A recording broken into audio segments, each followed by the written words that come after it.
জাতীয়তাবাদী দলের প্রয়াত চেয়ারপারসন দেশনেত্রী বেগম খালেদা জিয়ার রুহের মাগফিরাত কামনা করে আজকে যে আলোচনা এবং দোয়ার আয়োজন হয়েছে,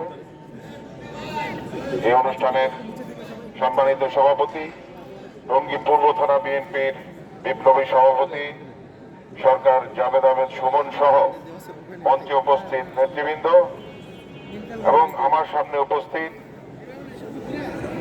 ছাত্র দল, যুব দল, মহিলা দল, কৃষক দল, মৎস্যজীবী তাঁতি দল সহ স্বেচ্ছাসেবক দল এবং প্রিয় এলাকাবাসী, আসসালামু আলাইকুম। আজকে যে মহিয়সী নারীর জন্য আমরা দোয়ার আয়োজন নিয়ে এখানে উপস্থিত হয়েছি, আপনারা জানেন যে গত 30 তারিখ ভোর 6টার সময় উনি আমাদেরকে ছেড়ে চলে গেছেন। বড় দুঃসময়ে উনি আমাদেরকে ছেড়ে চলে গেছেন। এখনো আমাদের বিশ্বাস করতে কষ্ট হয় যে আমাদের নেত্রী আমাদের মাঝে নেই। আপনারা, আমরা সকলেই এখনো শোকাহত। আপনারা জানেন যে ওনার জন্য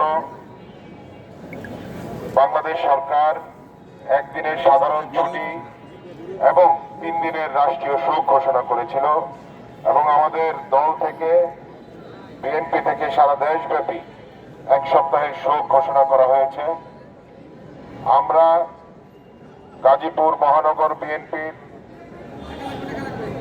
বিভিন্ন ইউনিটে, থানা, ওয়ার্ড এবং অঙ্গ সংগঠন আমাদের নেত্রীর জন্য দোয়া করছে, দোয়ার আয়োজন করছে এবং কোরআন খতমের আয়োজন করছে।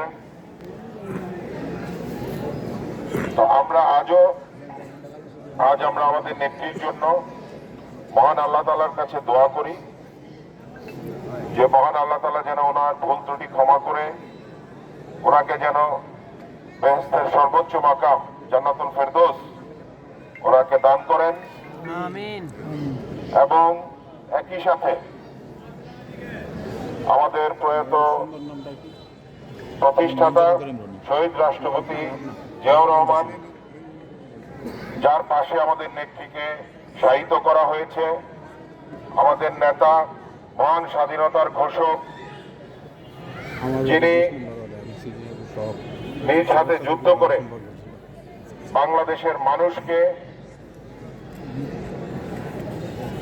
ঐক্যবদ্ধ করেছিলেন এবং তার ডাকে সাড়া দিয়ে বাংলাদেশের মানুষ 1971 সালে মুক্তিযুদ্ধে ঝাঁপিয়ে পড়েছিল।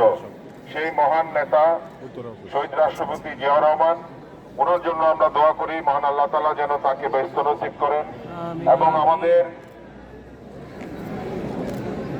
আরাফাত রহমান কোকো, যিনি আমাদের শহীদ রাষ্ট্রপতি জিয়াউর রহমান এবং দেশনেত্রী বেগম খালেদা জিয়ার কনিষ্ঠ সন্তান, যিনিও সেই স্বৈরাচারী শেখ হাসিনার অত্যাচার, নির্যাতনের কারণে উনি আমাদেরকে ছেড়ে চলে গেছেন, উনিও আমাদের মাঝে নেই।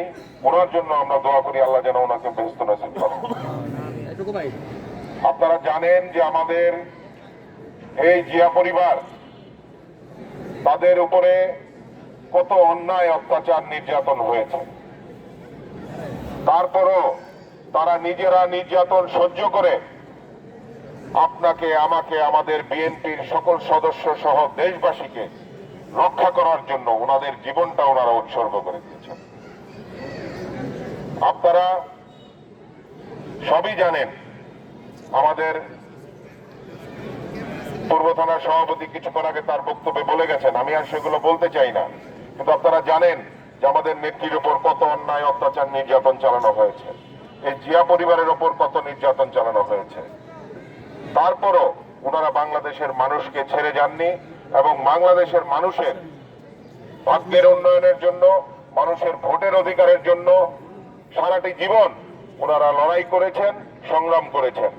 এবং এখনো আমাদের মাননীয় চেয়ারম্যান তারেক রহমান সাহেব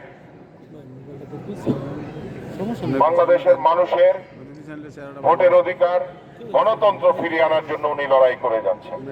এত স্পিড এই পর্যন্ত আসুন আজকে আমরা এই দিনে